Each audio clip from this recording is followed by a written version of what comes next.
رمضان تجلى وابتسم طوبى للعبد إذا اغتنم Ramadan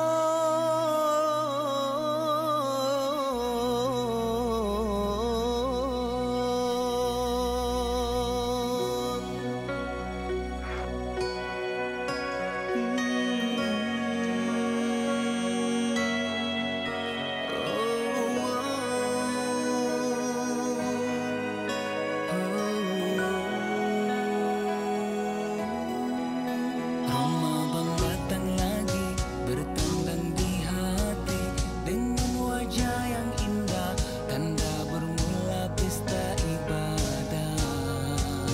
Detik yang dinanti buat pencinta ilahi, siangnya setulus siang, malamnya dia sekudus kian.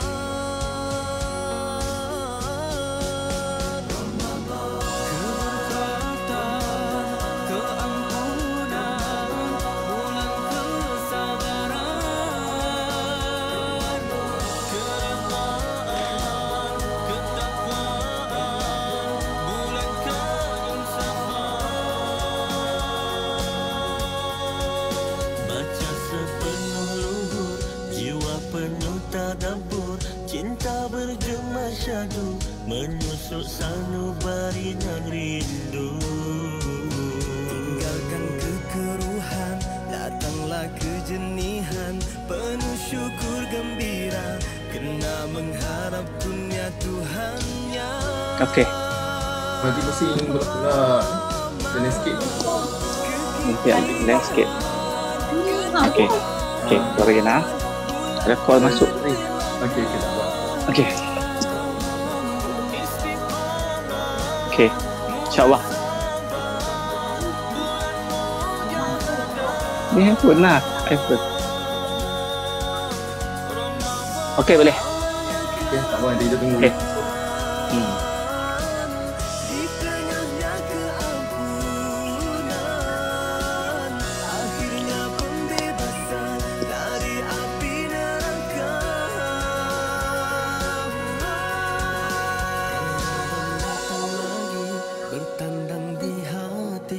Dengan wajah yang indah, tanda bermula pesta ibadah. Ni kalau mula ada dua-dua tu semua start. Sekejap. Kadang-kadang kita punya call ni kadang-kadang ada call duk masuk tak? Saya set. Sekejap nah. Saya set. Ada call kadang-kadang duk masuk. Kita duk setting ni sekejap. Sekejap nah.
Okey tadi.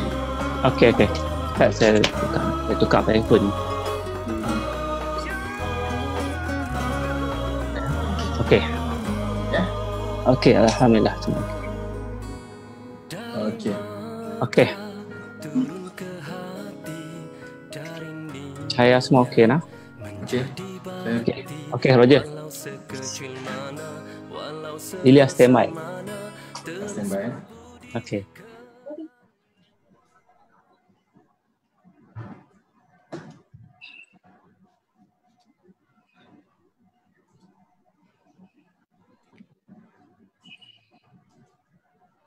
Jadi Assalamualaikum warahmatullahi wabarakatuh. Alhamdulillahirabbil alamin. Wassalatu wassalamu ala asyrafil anbiya'i wal mursalin wa ala alihi wa sahbihi ajma'in. Alhamdulillah, kita telah pun sampai ke 27 Ramadan 1441 Hijri pada hari Rabu 2020. InsyaAllah dalam kesempatan baki Ramadan yang ada ini, mudah-mudahan Allah Subhanahu Wa Taala memanjangkan umur kita untuk kita bertemu sehinggalah selesai Ramadan pada kali ini, dan kita doakan supaya Allah Subhanahu Wa Taala memanjangkan ataupun memberikan kita pahala yang berlipat kali ganda atas segala bentuk usaha dan juga amal kebajikan kita. Jadi alhamdulillah pada pagi ini kita secara langsung menerusi page rasmi Facebook Lembaga Zakat Negeri Kedah dalam slot Bicara Kejayaan Muzaki. Bersama saya pada pagi ini orang yang cukup istimewa kita bawakan pada pagi ini, iaitu saya yakin dan percaya ramai di kalangan usahawan, penduduk-penduduk di negeri Kedah sudah pun mengenali beliau, iaitu Tuan Haji Jafri bin Ahmad selaku pengasas dan juga presiden kepada IMBC. Assalamualaikum Tuan Haji. Assalamualaikum warahmatullahi wabarakatuh. Pak Habak, Ustaz Reddy. Alhamdulillah. Pak Habak, Tuan Haji. Ya, Alhamdulillah.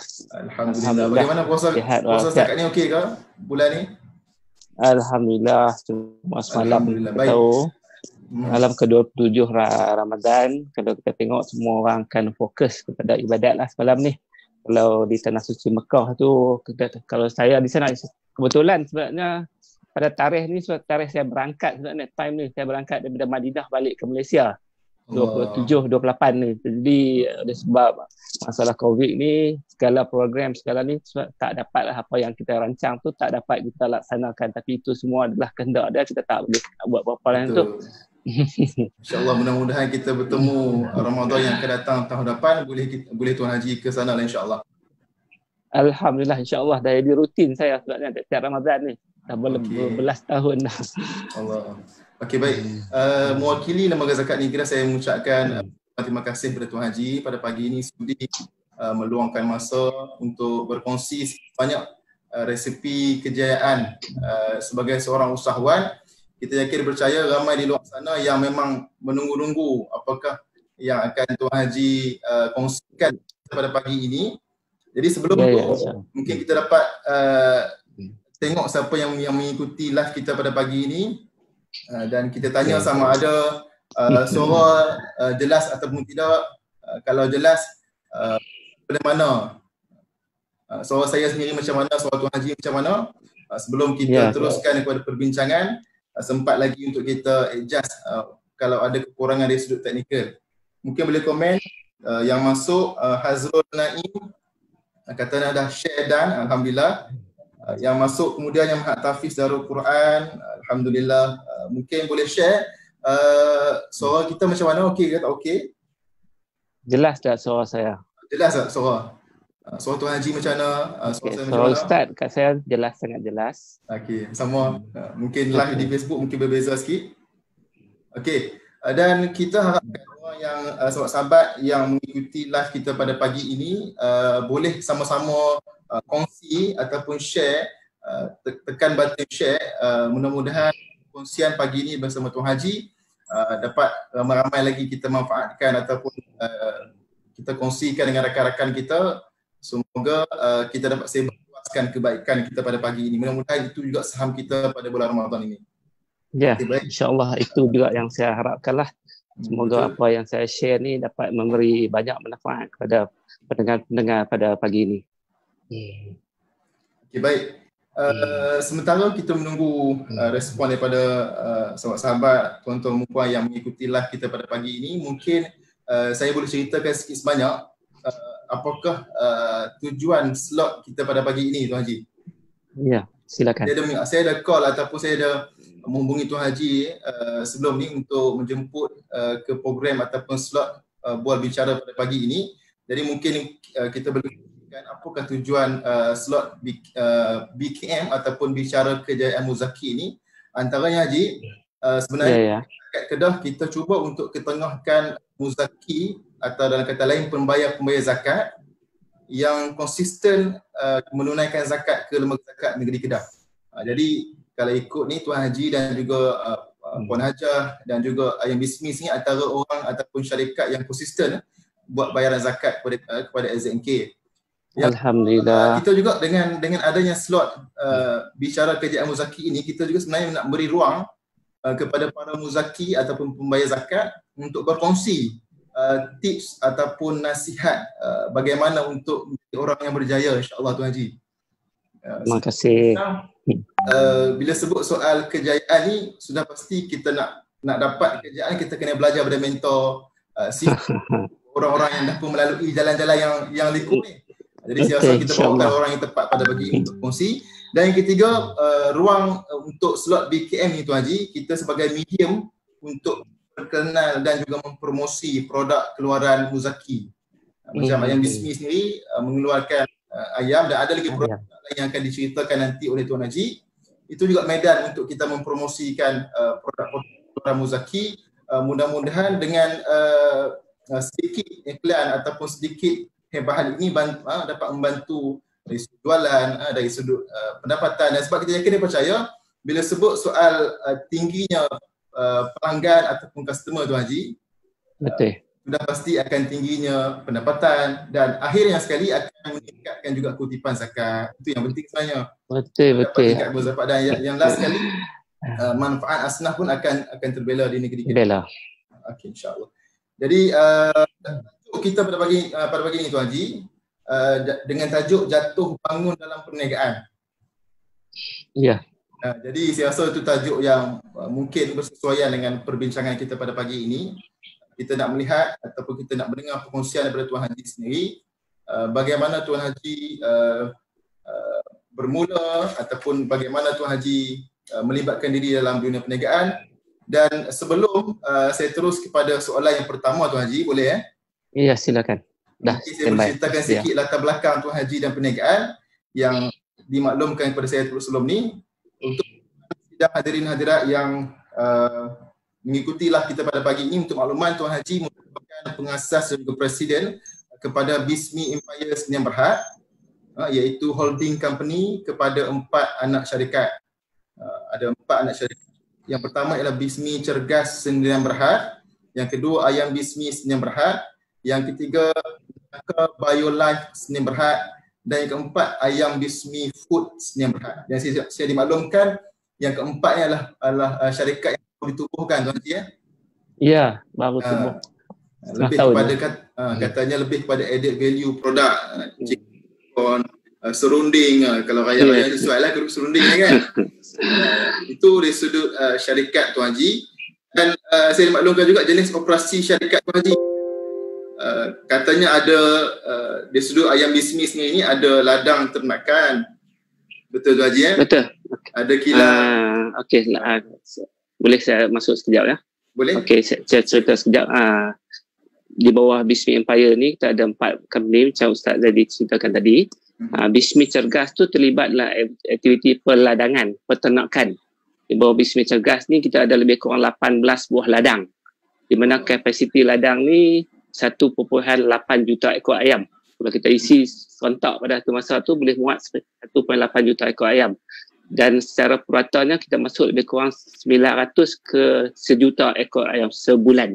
Itu di bawah Bismi Cergas. Jadi di bawah Bismi Cergas ni pelanggan-pelanggannya ialah Ayam Bismi Sdn Bhd dan juga Ayam Mas Food Corporation Sdn Bhd, di mana Ayam Mas ni membekal untuk pihak KFC. Dari segi persentage tu lebih kurang 40% dibekalkan kepada Ayam Mas, 60% daripada keluaran ladang-ladang kita tadi dibekalkan kepada Ayam Bismi Sdn Bhd.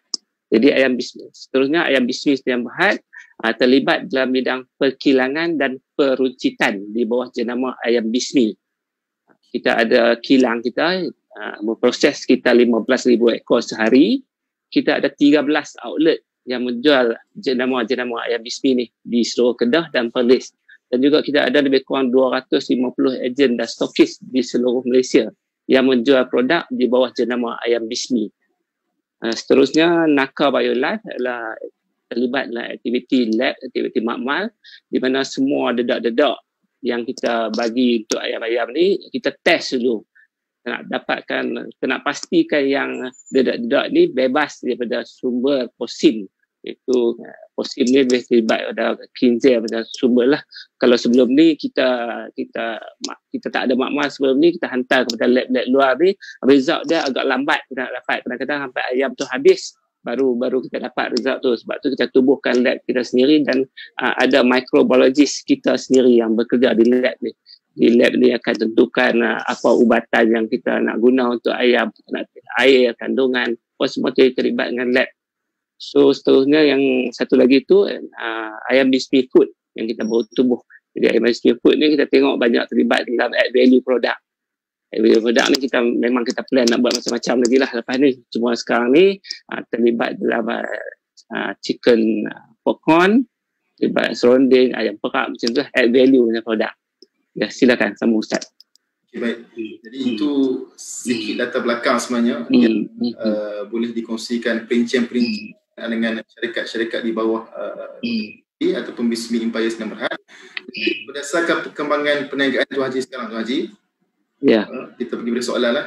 Boleh Tuan Haji ceritakan bagaimana sebenarnya Tuan Haji mula terlibat dalam dunia perniagaan ni untuk sampai ke tahap ini?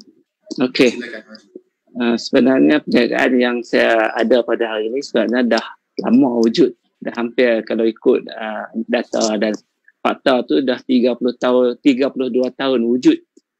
Dah lama sebenarnya. Dan saya sebenarnya memang saya daripada kecil saya memang suka bisnes sebenarnya. Daripada saya di sekolah lagi, bila saya masuk ITM, saya macam-macam saya buat untuk saya dah biasa dengan bisnes daripada kecil. So bila saya tamat daripada ITM ni, masa tu saya belajar di ITM Perlis, Arau masa tu. Masa tu zaman recession, zaman tak ada kerja. Jadi saya diajak, bila saya keluar ITM tu, saya dilamar oleh kawan saya ni yang ajak saya untuk berniaga ayam. Yang saya diberitahu, diterang kepadanya dia ni sangat berpengalaman dalam bidang ayam. Dia dah ada pasaran, dah ada market ke mana harus dijual ayam ni. Jadi saya pun dengan jiwa semangat nak bisnes ni, saya pun join lah bersama dia.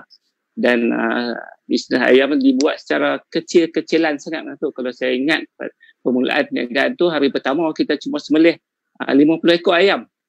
Sembelih 50 ekor ayam. Dan kita ni ingat percaya kawan lah. Bila dah sembelih ni, ke mana nak bawa ayam ni? Persoalannya. Jadi dibawa ke Alostar dia. Kita buatlah bangsai kecil-kecil di rumah tempat ni, tumpang sebelah rumah mak macam tu saja. So bila bawa ke bandar ni, yang dijanjikan kawan ni kata dah ada pasaran ni, rupa-rupanya sebenarnya tak tahu ke mana nak jual ayam ni. Jadi kita pun saya pun satu persatu lah pergi ke satu kedai. Mesti try error tu awal tu. Try error. Pergi hantar satu kedai tanya sana, dan sampai saya ingat berapa jam sepagi duk menilau, orang kata duk cari macam mana nak jual ayam tu. Boleh lah jual, kalau tak salah saya 20 ekor kot. 20 ekor. 50 tu. Daripada 50 ekor tu. Jadi macam mana nak buat lagi 30 ni, duk pusing, duk fikir macam mana. Pergi simpan lah di peti sejuk. Ada satu peti sejuk kedai kawan tu, pergi simpan. Saya ingat lagi masa tu. Lepas tu kita balik ke rumah, keluarga tanya macam mana bisnes kali ni. Jadi mau tak mau, saya ingat terpaksa lah bagi tahu keluarga. Habis ayam semua, dia tak mau bagi risau. Mak bapak ni yang tanya, biasalah orang tua-tua ni kadang-kadang bila kita baru start bisnes ni, itu yang dia nak tahu. Jadi dari situlah bila tak habis 30 ekor tu kita simpan. Next day tu benda tu berulang-ulang, terpaksa dari satu kedai ke satu kedai pergi tanya-tanya. Dan yang paling kecewa tu bila sampai satu masa tu saya ditinggalkan oleh partner saya ni. Allah. Ditinggalkan. Orang kampung dah tahu ni kita ada buat bangsai, duk berniaga apa semua. Jadi mau tak mau saya terpaksa lah meneruskan perniagaan tu. Dan pernah satu masa tu kalau ikut ni, saya dah agak fed up masa tu. Bila berniaga kita tak biasa dengan layan ayam ni. Saya pernah berhenti bisnes 2-3 hari. bila saya dapat kerja di KL masa tu, di Telekom Malaysia kot masa tu. Saya pergi di KL, saya tinggalkan bisnes. Bila saya masuk bekerja tu, saya masuk bekerja 1 hari yang saya ingat lagi. Dan saya dapati jiwa saya bukan jiwa orang bekerja. Saya rasa kekok saya, dan saya pulang semula ke Kedah. Saya hidupkan balik bisnes ayam ni, dan alhamdulillah nasib baiklah saya hidupkan perniagaan tu dan saya boleh bertahan sehingga hari inilah. Tapi kalau nak cerita perjalanan tu memang agak panjang lah, daripada saya dapat pasar, saya masuk pasar tani. Pasar tani lah yang paling saya ingat berjasa sekali lah, pasar tani Alostar dekat tapak Bank Negara lama, Bank Negara tu sekarang. Jadi di pasar tani tu saya kembangkan bisnes supply untuk peserta-peserta tani. Saya pernah bertenggek di tepi pasar Rio 144 ni, macam mana saya pernah dibaling kotoran oleh orang-orang yang berniaga dalam pasar sebab saya berniaga di kaki lima tu. Jadi saya kebanyakan pelanggan sebelum masuk tu saya akan menyapa, dan orang akan beli ayam saya dulu sebelum masuk dalam pasar. Jadi mungkin masa tu orang dalam pasar pun marah, disaman oleh penguatkuasa kerana bertenggek di pasar itulah. Memang saya mula daripada percakapan ni, mula daripada kecil. Bukanlah saya mewarisi mana-mana perniagaan. Daripada situ saya sendirilah yang sembelih ayam masa tu, saya sendirilah yang bawa lori pergi tangkap ayam. Jadi semua saya buatlah, bukan saya ada terus jadi bos saya sekarang. Jadi perjalanan tu memang saya lalui lah semua proses-proses tu. Sehinggalah ayam, saya dah start proses ayam, naik sikit-sikit supply kepada kedai-kedai makan, kecil-kecil sekolah-sekolah masa tu. Sehinggalah satu hari itu bila saya pergi ke ladang, saya sendiri yang bawa lori pergi ke ladang, saya selalu ditanya oleh orang-orang ladang ni. Orang ladang ni kebanyakan bangsa lain lah, bangsa Chinese lah. Tak apa ada nak Melayu masa tu. Jadi orang Chinese, Cina ni saya tanya, kenapa tak buat ladang sendiri? You dah ada market, itu soalan selalu bila saya buat lori pergi tangkap ya. You dah ada market ni, kenapa tak buat ladang sendiri? Jadi benda-benda macam tu akan menjadi satu pressure kat saya. Jadi ladang dan apa yang lebih ketara lagi, bila harga ayam naik tinggi. Bila ayam naik tinggi, orang ladang ni akan gelap besar lah tu. Kita yang jual ayam ni memang akan merasa memang perik sikit lah masa tu. Jadi mau tak mau satu hari tu saya bertekad untuk memulakan bertukar segmen daripada duk proses ayam ni, kita cuba ternak ayam pula. Jadi bila start ternak ayam tu, kita sewa tanah orang mula-mula dulu, sewa tanah, berkeli dengan tuan tanah, itu satu pengajaran lah. Sewa tanah dia, ambil dia kerja dalam kita, tak boleh nak tegur tuan tanah ni. Itu satu benda pengalaman yang saya nak bagi tahu sini. Kalau kita nak buat apa-apa, kalau nak sewa tapak, sewa ni, janganlah melibatkan dengan tuan tanah. Agreement kita setebal mana pun, kalau dah bergaduh ni, satu masalah. Jadi daripada situ, saya belajar. 2 tahun, 3 tahun saya terpaksa punggah reban ayam tu, berpindah ke tempat baru, berpindah ke tanah sendiri. Jadi projek ternakan saya tu, yang pertama tu memang gagal lah. Sebab saya tak boleh sehaluan dengan tuan tanah tu. Saya berpindah ke Kampung Lampam. Itu projek saya yang pertama lah. Kita beli tanah sendiri, kita punggah reban ayam kita yang kita buat tu, berpindah ke tanah sendiri. Jadi dari situ satu persatu reban ayam kita buat. Tambahan pula seterusnya bila kita, saya ingat lagi, saya jumpa dengan arwah Tan Sri Ali Hashim, pengurusi Jacob pada masa tu. Jadi Jacob ni mengambil alih KFC pada masa tu. Bila saya jumpa dia di satu forum, satu seminar, bila saya tanya dia ada peluang tak untuk peternak-peternak ni, dia sangat mengalu-ngalukan. Dia kata, boleh, dia cubalah bela dengan KFC, bela dengan salah satu di bawah KFC ada ayam mas lah, subsidiary seorang, bela dengan ayam mas ni. Jadi dari situ saya tambah satu reban, dan tiap-tiap kali saya jumpa Tan Sri Ali Hashim ni, dia akan tanya, Jeffrey, macam mana? Reban dah tambah ke? Dia nak macam apa kata-kata semangat yang dia bagi kat saya tu, dia nak orang Melayu ni boleh buat macam bangsa lain, dan dia orang Jacob ni nak tunjukkan yang ada orang Melayu yang boleh buat macam bangsa lain juga. Jadi daripada situ kita bina satu reban demi satu reban, dan bahagian pemrosesan ni agak kita perlahankan sedikit tu. Kita lebih fokus kepada ternakan di ladang. Dan kalau dari segi jenama Bismi Empire ni, Bismi Ayam Bismi ni sebenarnya kita punya pendapatan utama sebenarnya adalah daripada ladang kita sebenarnya. Ayam Bismi itu brand tu hanya untuk menyokong kita punya produk daripada ladang. Jadi daripada situ kita tambah sehinggalah tahun 2 kalau kita tengoklah jenama Ayam Bismi ni nampak macam baru di pasaran. Orang baru tahu 2-3 tahun ni, tapi kita dah lama. Sehinggalah tahun 2016 bila kita dapati pasaran, kita tengok pasaran di Kedah ni sebenarnya industri dimonopoli oleh bangsa lain, bukan orang Islam. Ayam ni kita tak boleh nak salahkan bangsa lain sebab kita sebenarnya yang membiarkan industri itu kepada pihak dia orang. Patutnya kita lah yang menjaga pokok Islam ni.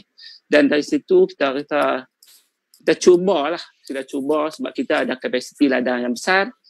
Kita turunkan supply untuk ayam mas daripada dulu mungkin 80%, 90% daripada kapasiti ladang kita supply untuk ayam mas.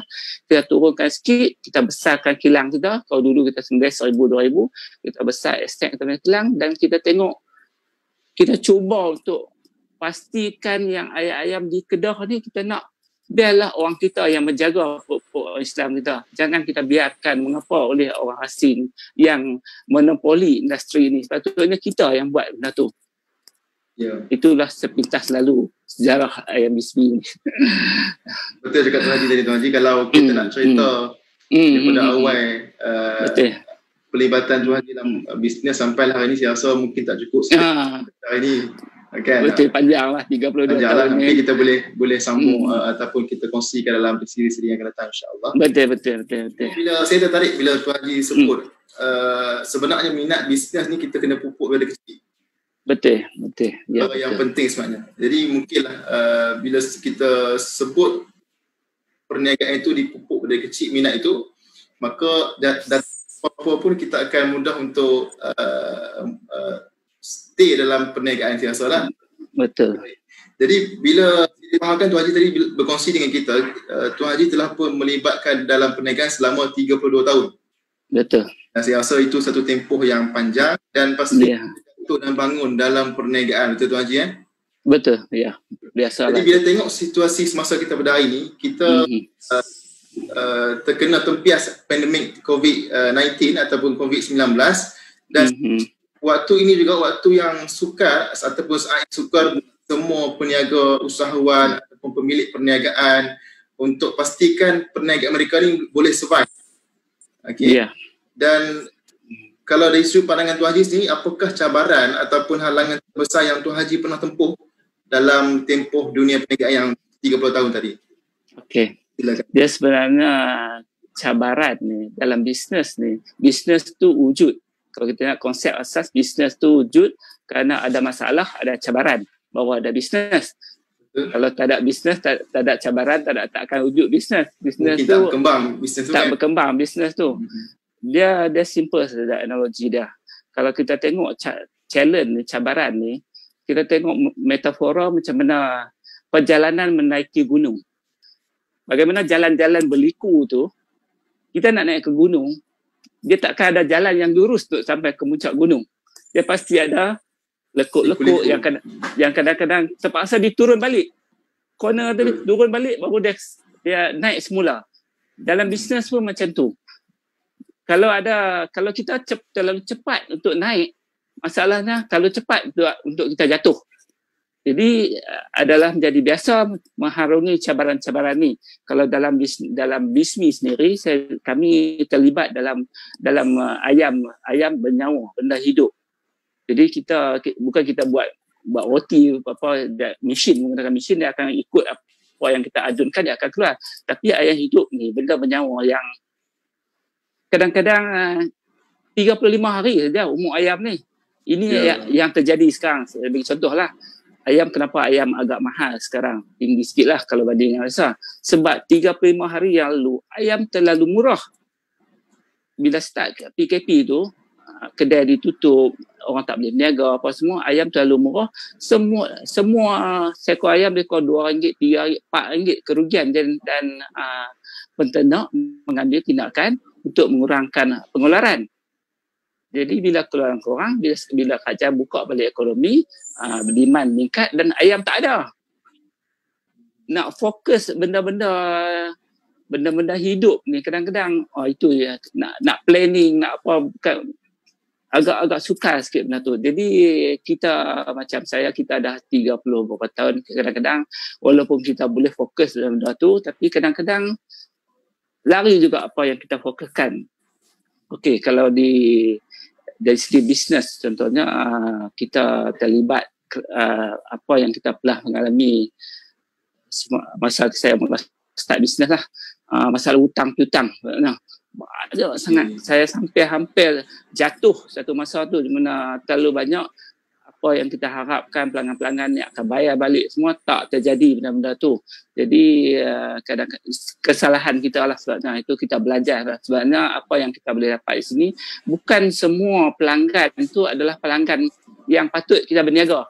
Sebabnya kadang-kadang kita nak berniaga besar, kita tak kira kita berniaga orang nak hutang tak bagi dah. Sebabnya bukan macam tu dalam sistem ni. Pilihlah betul-betul pelanggan yang berdaya baju atau boleh membayar hutang. Kadang-kadang jangan kita duk gila berniaga besar sangat. Kalau orang kadang-kadang itu nak berniaga besar, bayar honda apa-apa. Semua ada sapu. Semua ada sapu ada. Itu yang telah kita hadapi dulu 2 tahun 15 tahun. Kita dah hampir jatuh masa tu. Dan nasib baik kita dapat bayar semua hutang-hutang tu, dan kita naik balik insya-Allah tu. Kalau kita tengok macam mana PKP ni, bila PKP ni satu yang orang tak ramal lah sebenarnya, kita pun tak sangka. Jadi saya pun sepanjang 32 tahun berniaga ni, saya tak pernah merasa debaran macam mana Tan Sri Muhyiddin Yassin nak declare pada benda tu. Memang menunggu sepatah. Sebab pada masa tu kita ada lebih kurang 1 juta ekor ayam di ladang ni. Kalau lah apa PKP tu. masa nak declare PKP tu. Jadi bayangkanlah kalau industri ni, kalaulah kita tak boleh berniaga, macam mana kita nak letak ayam kita ni. Jadi alhamdulillah bila kita Nasri announce sektor essential, sektor pemakanan ni masih dibolehkan berniaga lagi, dan kita tak sangka jugalah sebabnya apa yang kita buat selama ni sebenarnya membantu syarikat. Bila kita buka outlet kita sendiri, rupanya selama ni outlet ni tak orang main peranan sangat. Dah ada 13 outlet. Tapi bila PKP ni orang tak boleh berniaga, yang tepi-tepi jalan tak boleh berniaga, orang akan banyak datang ke outlet kita.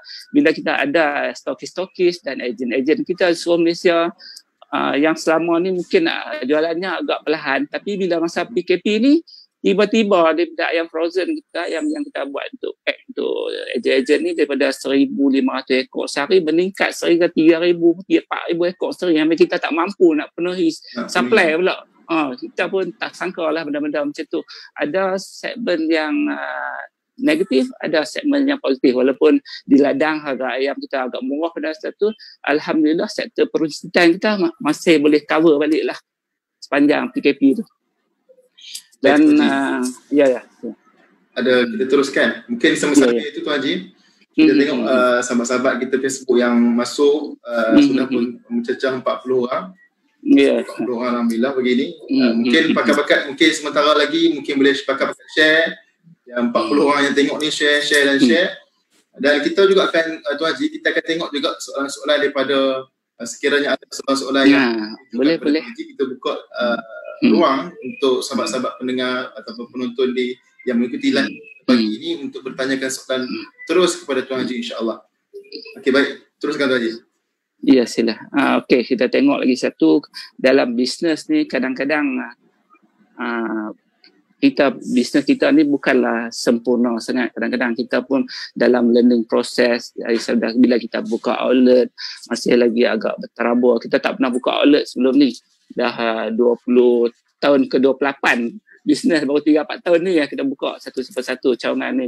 Masih ada yang kebocoran, tapi kita teruskan juga bisnes ni. Sebab kadang-kadang bisnes ni kita nak menunggu, nak perfect, nak sempurna baru nak buat bisnes. Kadang-kadang benda tu menunggu study tak buat apa pun.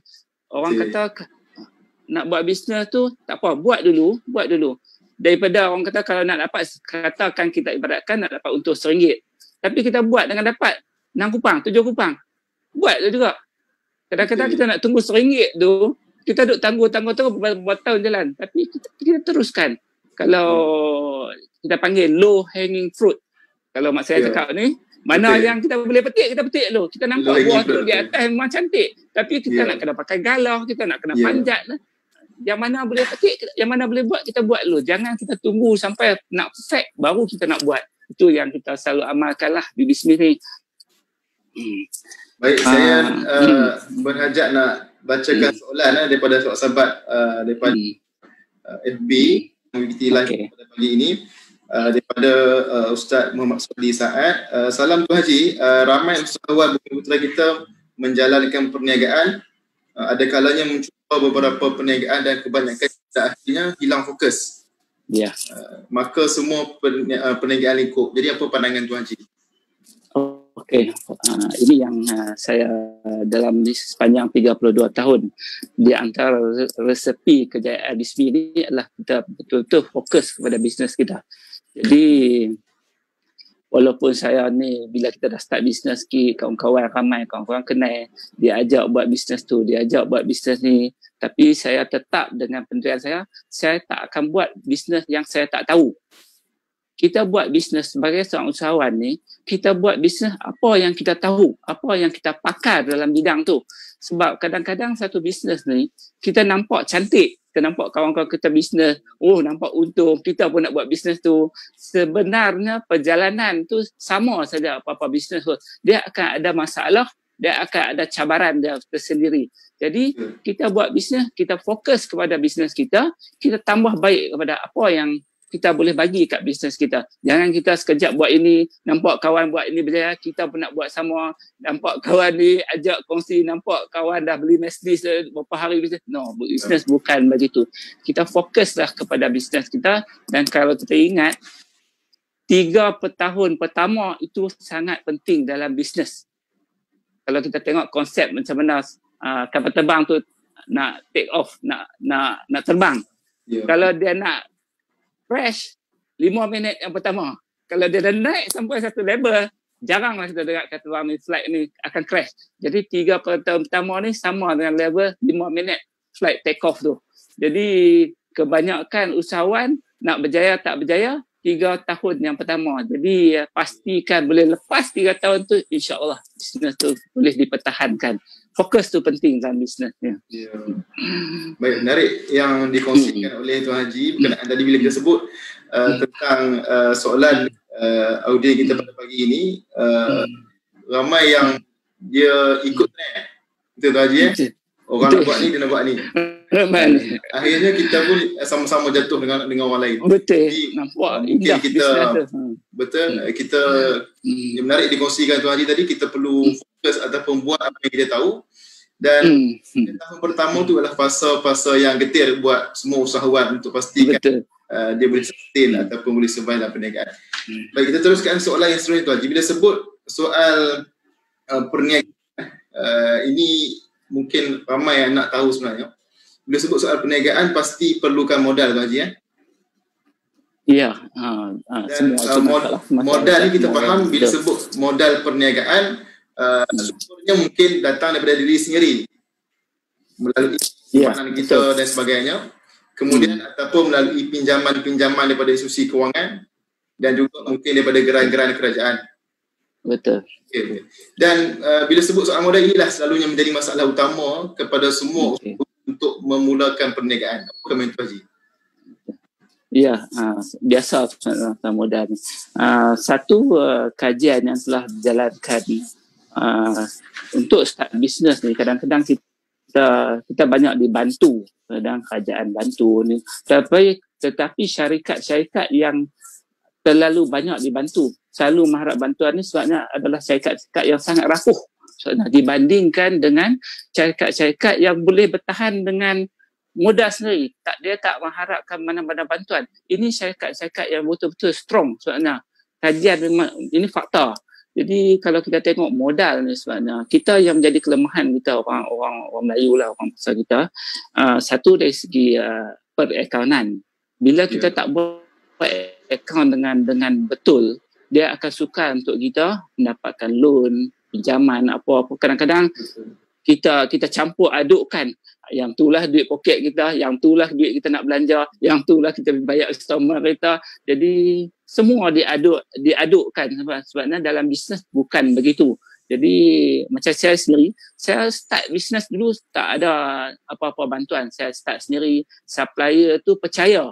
Yang penting jujur dalam bisnes, dan banyak orang nak berniaga dengan kita sebabnya di luar tu. Tapi adakah orang percayakan kita atau tidak? Supplier selalunya pembekal. Macam saya pembekal ayam. Saya boleh ambil ayam, boleh ambil dedak ayam sampai berjuta-juta. Ini dah peringkat kita lah. Tapi untuk starting business, itu yang paling penting. Walaupun modal tu, kita start lah. Kita tak nak modal, kita start cara kecil dulu. Tak perlulah kita nak turun besar. Kita nak pinjam. Start nak pinjam. Jadi apa-apa, sekali jatuh. Habisnya. Perakaunan kena buat, cukai kena bayar. Ini cukai bayar zakat. Bila bayar cukai, akaun kita cantik, bank akan lihat benda-benda tu semua. Dan bisnes ni, macam kita di BISMI ni, memang suka. Saya pun mula bisnes 2-3 tahun pertama tu, saya ingat lagi, Agrobank bagi kat saya 6,000, saya kena tunggu sampai dekat setahun untuk luluskan pinjaman tu. Tapi kalau sekarang ni, Agrobank 1 bulan, dia boleh bagi sejuta, saya proses. Dia dah terbalik. Tapi untuk naik tu, jangan kita harapkan sangat bantuan ni. Dia ada bonus lah kepada kita kalau kita dapat benda-benda tu, geran-geran tu. Tetapi untuk tak payah menunggu untuk dapat geran baru nak start bisnes. Mulakan dengan apa yang ada dulu. Pastikan akaun kita dibuat dengan cantik, kita bayar cukai, benda-benda tu akan menyokong bisnes kita seterusnya. InsyaAllah. Saya pun start bukan ada modal besar dulu. Start beli 50 ekor. Ya. Okey, baik. Menarik bila disebut soal modal yang ditekankan oleh Tuan Haji tadi, bukan kita nak modal banyak mana kita ada. Betul. Kita mula dengan apa yang kita ada, jangan terus kita buat pinjaman. Sebab nanti kalau kita jatuh, mungkin kita jatuh terus. Betul. Ya, okay. Antara tips Tuan Haji tadi yang kongsikan kepada kita ialah kita fokus kepada pengurusan kewangan ataupun kewangan syarikat atau perniagaan. Supaya bila kita uruskan pengurusan kewangan dengan baik, maka mudahlah untuk kita buat loan ataupun buat pinjaman yang sesuai dengan perniagaan kita. Dan yang paling penting dalam perniagaan, saya tengok tadi Tuan Haji sebut adalah dari sudut kepercayaan dan juga kejujuran kita. Kejujuran, betul. Okey, bila sebut soal pekerja Tuan Haji, ini pun pekerja ni, saya difahamkan pekerja di bawah seliaan Tuan Haji di BISMI Empire dan juga anak-anak syarikat melebihi 300 orang lah. Betul. Dengan outlet 13 tadi, tak termasuk dengan stokis 250 orang seluruh. Dan bila sebut soal peniaga selalunya akan merungut untuk dapatkan kerja, untuk mendapatkan ataupun mengekalkan pekerja. Kadang-kadang bukan mudah kita nak dapatkan pekerja yang berkualiti dan nak mengekalkan pekerja tu. Jadi apa Haji tentang isu pekerja? Okey. Pekerja dia ada, kalau dalam bisnes ni dia ada dua kategori. Satu pelanggan, satu pekerja. Kalau kita ingat, ada orang syarikat-syarikat yang meletakkan pelanggan paling utama, ada yang meletakkan pekerja paling utama. Okey. Untuk mengklarifikasi, nak jelaskan sektor tu, untuk start bisnes, pelanggan tu yang kita utamakan. Pelanggan ni akan datang bayar, memberi wang kepada kita untuk kita janakan perniagaan tu. Tapi sampai satu level, bila dah pelanggan banyak tu, kita kena letakkan pekerja tu sebagai aset kita, bukan lagi pelanggan. Penting juga pelanggan, tapi pekerja ni, macam mana pekerja ni nak mengekalkan bisnes kita tu. Dan tidak dapat dinafikan, pekerja akan bekerja mengikut berapa yang kita bagi. Itu key point. Dia nak tahu pendapatan itu ada 20%, 30%, di mana orang akan bekerja kerana dia setia, saudara mara dia ke, dia duduk dekat ke. Tetapi key factor adalah berapa gaji yang dia dapat. Itu faktor utama. Jangan dia akan nanti buat tu setimpal dengan apa yang dia dapat. Dia ada, okey. Jadi kami di BISMI ni kita walaupun kita macam mana kita nak kekalkan pekerja kita. Saya fikirlah yang penting sekali kita kena ada satu roadmap ke mana syarikat nak pergi dalam masa 5 tahun, 10 tahun supaya pekerja-pekerja ni jelas. Dia duduk dalam company ni, aku boleh pergi sampai ke mana. Tapi kalau syarikat kita pun tak jelas ke mana nak pergi, macam mana pekerja nak kekal dengan kita? Dia pun tak tahu level apa dia boleh naik. Jadi di BISMI kita tanamkan benda tu. Kita tanamkan yang bila dia bekerja dengan BISMI, apa yang dia dapat dua. Seperti yang kita tahu, manusia ni, kenapa manusia ni dijadikan adalah satu untuk beribadat, satu untuk menjadi khalifah. Betul. Betul Ustaz nah? Betul. Jadi kalau saya selalu katakan kepada kerja saya, kita nak semayang 5 minit, 10 minit habis. Tetapi kalau you all bekerja kerana beribadat, sepanjang kerja 8 jam tu you menjanakan pahala. Dan siapa yang kerja dengan BISMI ni, apa yang saya tanamkan ialah you menyediakan makanan halal untuk orang Islam. Jadi benda tu you dapat pahala. Betul. Gaji dapat, pahala dapat. Kena bagi jelas benda tu. Untuk kadang-kadang nak bagi clear lah, kadang-kadang kita susah nak dapat pekerja. Macam kita lah di BISMI ni, tiap-tiap pekerja tu dia ada siap-siap dah bidang tugas dia masing-masing. Kita dah jelas pekerja ni akan buat kerja ni, job scope dia ada tu. Jadi kadang-kadang bila kita kehilangan pekerja pun, kita nak ambil pekerja baru, kita dah tahu dah ini kerja-kerja yang you akan buat.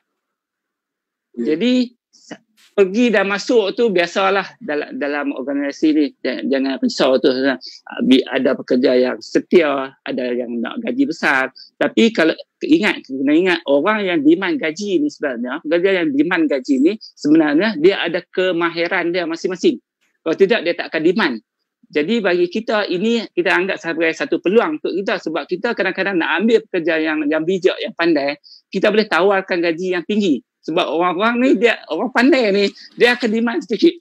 Tetapi betul. Orang yang tak berapa demand ni lah, dia akan bekerja kita. Ini orang pekerja yang dia constant, dia cukup makan, dia nak dalam comfort zone, dia akan bekerja lah. Tapi betul. Dia tak naik gaji banyak-banyak sangat pun tak apa, asalkan aku boleh bekerja. Jadi tengok, saya rasa kadang-kadang kita takut. Itu masalah lagi kadang. Kita takut sangat kepada pekerja ni. Kita takut yang bekerja, bisnes tak boleh jalan. Selalunya macam tu. Betul. Selalu yang peniaga hadapi. Dia defend sangat kat pekerja tu. Apa yang perlu you all buat, macam saya cakap tadi. You all tulis saja. Apa yang dia orang buat, pekerja tu duk buat. Kalau dia orang berhenti pun, kita nak ambil pekerja baru, jelas apa yang pekerja baru akan buat. Itu.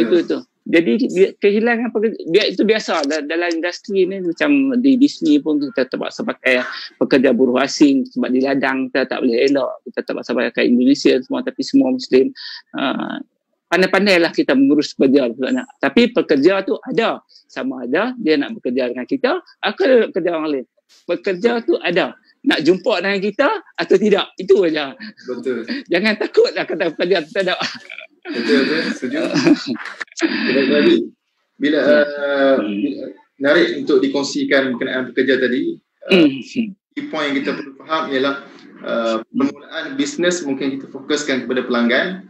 Betul. Okay, bila dah stabil perniagaan, mungkin yang paling penting ialah kita fokuskan pekerja, sebab pekerja itu adalah aset atau pencerminan kepada betul. Operasi. Baik pekerja, baiklah kita punya prestasi syarikat. Betul. Dan nak kekalkan pekerja ini senangnya, sebut Tuan Haji tadi, ialah kita kena pastikan company ada roadmap yang jelas. Betul, ke mana kita nak pergi. Supaya pekerja ni faham dia akan ke mana lepas ni. Betul. Peluang, apa peluang yang boleh dapat future dia tu. Dan kena, saya menarik yang Tuan Haji fahamkan tujuan kita ni diciptakan. Jadi datang kerja ni semata-mata duit semata-mata, tapi dia juga faham kerja aku ialah ibadat, ekonomi aku buat ini adalah untuk aku pastikan bekalan makanan itu tidak terputus dari sudut ya. Dan datanglah macam mana dugaan sekalipun dalam bisnes ini, Tuan Haji sebut keluar masuk kerja itu biasa. Betul.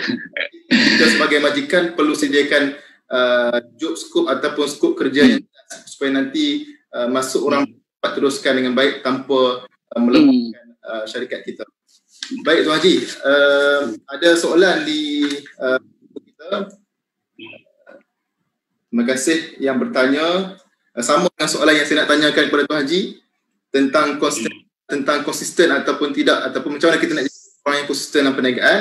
Jadi Tuan Haji, bila sebut tentang usahawan ni, apa nasihat Tuan Haji tanah kepada usahawan yang baru ataupun nak mengembangkan bisnes mereka untuk pastikan mereka ni konsisten ataupun relevant dengan dunia perniagaan? Silakan. Okey, saya balik kepada basic dululah. Orang kadang-kadang dia nak bisnes, dia makan gaji kadang 5 tahun, 10 tahun, betul dia nak start bisnes yang dah baru bisnes kecil-kecilan, nak kembangkan bisnes. Bagi saya, konsep yang pertama, jangan terlalu study banyak-banyak sangat. Kadang-kadang kita nak buat perusahaan, nak buat satu tindakan tu, kita study tapi actionnya tak ada. Kadang-kadang ada perlu juga dalam orang bisnes ni, sebenarnya dia kena ranjau kalau orang kedah-kedah. Dia buat dulu. Jangan terlalu, kadang-kadang kita duk fikir nak buat ni, kadang-kadang tak jadi apa pun. Duk taftu kat orang kata. Dalam bisnes ni, ranjau dulu apa. Jalan dulu. Fikir sikit cukup lah, jangan fikir banyak-banyak sangat. Bila kita fikir banyak-banyak ni, takut macam-macam akan terjadi. So, bila dah start bisnes tu, macam saya cakap tadi, faktor fokus. Fokus tu sangat penting. Fokus ni bermakna, buat dengan bersungguh-sungguh. Jangan buat alai-balai. Kita ni orang Melayu, selalunya kita punya problem sebenarnya bila saya jumpa lah kadang-kadang, kenapa tak tambah pekerja, kenapa tak besarkan bisnes, jawapannya yang beri cukup lah, tak ada ni pun tak nak buat lah. Itu cukup makan lah dia kata. Cukup makan.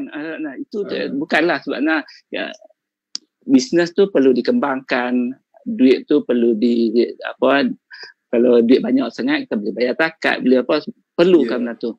Dan kalau kita tengok macam mana saya kembangkan bisnes ni, bila saya tengok saya ni walaupun pada usia 55 tahun ni, saya terus belajar. Key point dah. Saya terus belajar. Kalau nak tengok mana guru dalam Malaysia ni, saya tak pernah belajar. Mentor-mentor semua ni. Saya setuju. Saya ingat orang putih ke Indonesia ke apa, jalan atas api, jalan atas kaca, semua training ni saya dah masuk semua. Sampai satu training tu saya pernah masuk tu, leadership training tu, saya pernah disuruh naik atas pentas menyanyi. Tak boleh terus, you kena naik menyanyi. Sampai kita yang seumur hidup ni tak boleh menyanyi pun kena kadung juga. Macam mana dia nak kita hilangkan rasa ketakutan dalam bisnes tu. So bila ilmu tu penting dalam bisnes, dan bila dia dapat ilmu ni, ramai orang ada ilmu sebab ni, next tindakan sebenarnya. Kalau ada ilmu tak ada action pun di situ saja. Habis setakat tu je lah. Habis kat tu saja. Ramai orang ada ilmu sebenarnya. Lecturer, cikgu, doktor, semua ada ilmu, tapi nak buat bisnes kena ada action. Benda tu. Saya tengok lagi yang juga penting lah. Kena buat marketing dalam bisnes ni. Kadang-kadang kita ada produk yang cantik, yang bernilai, yang bermutu, tapi kita tak marketkan benda tu sebenarnya. Marketing ni sebab Ayam Bismi pun dulu, sebab apa kita tidak 30, kita baru, sebab dulu kita tak buat marketing. Bila saya pun masuk kelas-kelas marketing ni, kita buat macam mana belajar, macam mana buat billboard, masuk radio, apa semua, jenama kita dikenali. Jadi tu baru orang boleh tahu. Orang nak beli ayam, Ayam Bismi. Ayam Bismi tu. Marketing dan branding tu sangat perlu bagi usahawan ni sebenarnya. Branding tu maksud saya, kita buat produk apa-apa tu, make sure kata ada brand kita. Itu penting. Ataupun sampai kepada orang. Sampai kepada orang. Marketing ni orang tahu sampai orang tahu. Betul. Kadang-kadang brand tu baik. tapi kita tak pandai. Tak tahu. Kita tak pandai. Buat kari pak tu benda sedap, buat nasi lemak tu benda sedap, tapi boleh jual dalam kampung tu ya habis.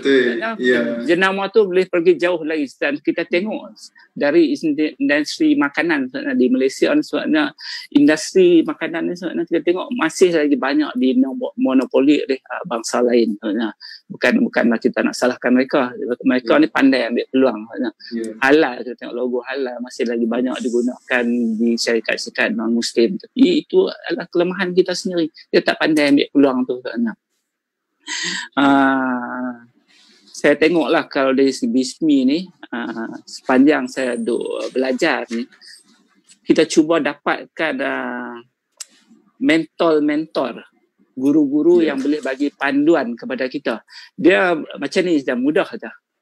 Kalau kita nak pergi ke KL sekarang, contohnya lah, yang paling mudah bila kita berada di KL tu, kita menggunakan Google Map atau Waze. Betul. Itu ibarat kita punya guru lah. Kadang-kadang kita bawa kertas kad, disuruhnya belok ke sini. Kadang-kadang lost connection.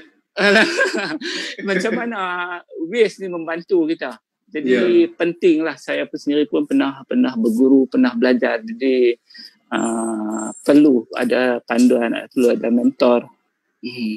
Nah, perlu ada mentor dalam meneruskan bisnes. Mentor ni soalnya ada di pasaran, sebenarnya pandai-pandailah cari, banyak kat Malaysia ni. Sama ada kita mau tak mau ya. Mau tak mau, betul. Mau tak mau itu saja. Wang banyak. Betul. Orang tetap berbelanja sekarang. Orang tetap nak beli barang. Yang pentingnya duit tu ada di pasaran. Sama ada orang beli produk kita atau orang beli produk orang lain. Kena ingat, orang tetap kena berbelanja. Dan kita tengok baru ni macam mana kerajaan bagi bantuan berapa banyak orang ni untuk benda tu. Bila wang dibari di pasaran, wang tu akan bergerak. Dan pastikan peniaga dapat gerakkan wang tu. Supaya wang tu dia ada dalam siklo ekonomi kita. Ada. Orang tetap akan, kadang-kadang orang cakap tak ada duit, tapi tengok segmen apa yang kita terlibat. Kalau segmen makanan ni, orang tetap akan makan lah. Macam mana sekali pun orang kena makan. Itu. Sini Tuan Haji. Okey. Terima kasih Tuan Haji. Nasihat saya rasa mungkin sangat bermanfaat untuk usahawan-usahawan ataupun yang baru nak mula ataupun yang dah mula. Mungkin kita perlu perbaiki mana yang kita apa yang disentuhkan oleh Tuan Haji tadi. Yang pertama, kita mesti jalan terus. Betul. Kata orang Kedah, redah ya. Betul. Ranjau kan. Yang kedua, kita fokus. Yang ketiga, kita terus belajar, tingkatkan ilmu kita. Yang keempat, dengan ilmu tadi kita terjemahkan dalam bentuk tindakan. Yang kelima, kita pastikan ada branding dan juga marketing kita sendiri, pemasaran dan juga penjenamaan kita sendiri. Betul. Tuan Haji sebut, kita perlu cari guru-guru ataupun mentor untuk kita pastikan tuju bisnes ini dipandu dengan baik, insya-Allah. Betul. Baik, itu nasihat tu saya rasa mungkin banyak lagi kalau sebenarnya kita bagi poin-poin je lah. Ya, betul.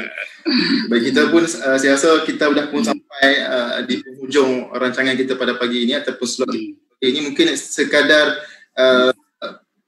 penutup ataupun kesimpulan bagi Tuan Haji, sebab untuk makluman sidang ataupun yang mengikuti live kita pada pagi ini, untuk makluman Tuan Haji dan juga Puan Hajah Mazlina dan seluruh syarikat-syarikat di bawah yang BISMI merupakan muzaki ataupun pembayar zakat yang konsisten menunaikan zakat lembaga zakat negeri Kedah saban tahun. Jadi pasti Tuan Haji boleh kaitkan ataupun apa pandangan Tuan Haji sebut usahawan dan zakat, dan mungkin selepas ini mungkin Tuan Haji akan boleh simpulkan sedikit kesimpulan perbincangan kita pada hari ini. Silakan Tuan Haji.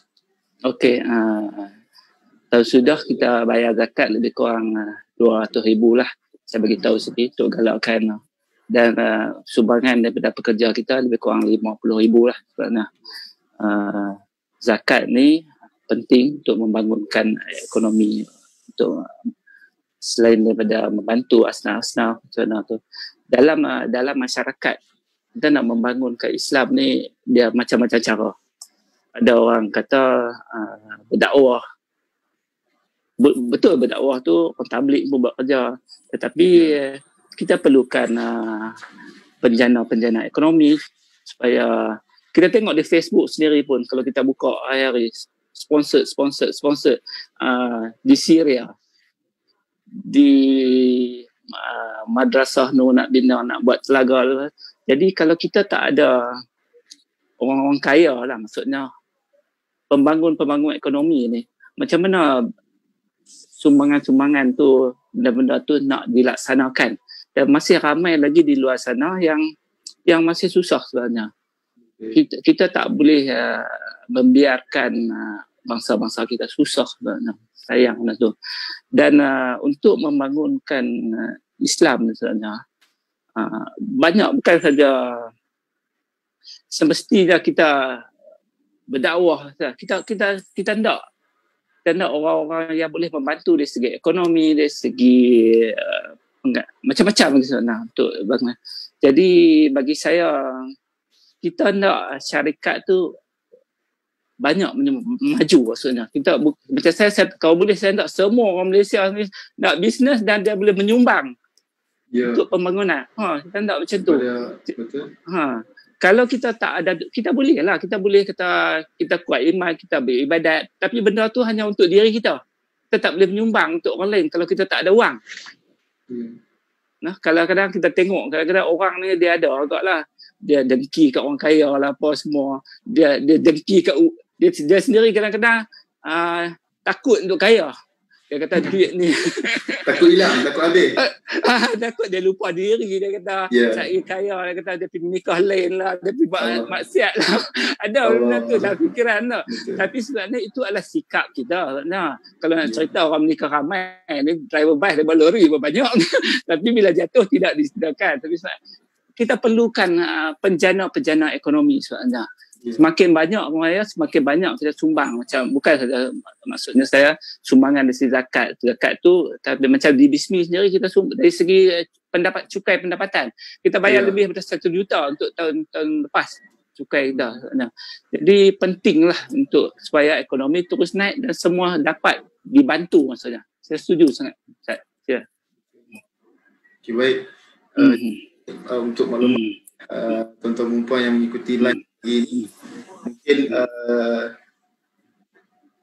soalan. Okey, saya sambung lah. Saya nak kita tutup lah dekat kesimpulan kita tadi. Okey, kesimpulan kita.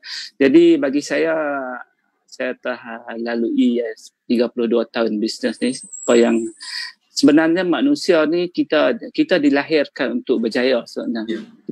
Kita dilahirkan untuk berjaya. Kita tengok daripada kecil macam mana progres membesar sehingga kita membesar. Tetapi bila kita sendiri yang memilih, kita sendiri yang memilih. Kalau kita pilih untuk tidak berjaya, itulah yang kita dapat. Kalau kita terlalu banyak alasan kita jadikan diri kita ni, maksud saya sikap malas. Bila kita pilih nak berjaya tak berjaya, okey, persoalannya sekarang, kalau kita nak berjaya, apa pun kita akan buat. Okey. Di pasaran, kita tengok di pasaran, apa guru, apa ilmu yang kita tak boleh cari. Kita sendiri yang selalu menyatakan kita tak boleh, ini aku tak boleh, ini tak boleh, ini tak boleh. Sebenarnya kita mau ke tak mau? Tanya dari kita. Itu penting. Kalau kita nak pilih untuk beralasan, macam itulah. Tapi kalau kita pilih, kita belajar. Apa yang kita tak tahu, kita nak belajar account, kita belajar marketing, semua ada sebenarnya. Kita sendiri yang buat keputusan dah tu. Adakah kita nak duduk dalam keadaan macam tu? Nak duduk dalam comfort zone, nak duduk untuk fikir-fikirlah sendiri bagi saya. Untuk berjaya tu, mau tak mau. Itu je key point dah. Itu saja. Ringkas lah, betul lah. Ringkas saja. Dan saya selalu menutup dengan satu kata-kata, bila kita rasa diri kita dah pandai dan kita rasa kita tak mau belajar, itulah kebodohan kita yang sebenarnya. Ya, betul. Silakan Ustaz, itu saja saya boleh berkongsi pada pagi ini. Terima kasih Tuan Haji atas perkongsian sepanjang 1 jam kita bersiaran pagi ini. Terima kasih yang mengikuti live kita pada pagi ini. Antaranya Ustaz Ferry Syafi'i, Encik Azfar Hasifi, Dr. Hilmi dan lain-lain semua yang tak mampu saya sebutkan semua. Dan terima kasih atas soalan-soalan yang diberikan yang ataupun yang share perbincangan kita pada pagi ini. Mudah-mudahan kita doakan Tuan Haji Ya, masih. yang mengikuti live pada pagi ini mendapat manfaat. Yang tak dapat ikuti mungkin boleh kongsikan, kita akan kita save video ini di page Lembaga Zakat Negeri Kedah. Terima kasih sekali lagi pada Yang Bahagia Tuan Haji Jafri bin Ahmad, pengasas dan Presiden Ayam Bismi, kerana sudi meluangkan masa pada pagi ini dengan kita berkongsi tips dan juga nasihat-nasihat berguna sebagai seorang usahawan yang berjaya, insya-Allah. Jadi saya mohon maaf kepada saya silap sepanjang mengendalikan pada pagi ini. Selamat berpuasa dan insya-Allah kita jumpa lagi dalam sesi yang akan datang. Terima kasih Tuan Haji. Sama-sama. Assalamualaikum Waalaikumsalam warahmatullahi wabarakatuh.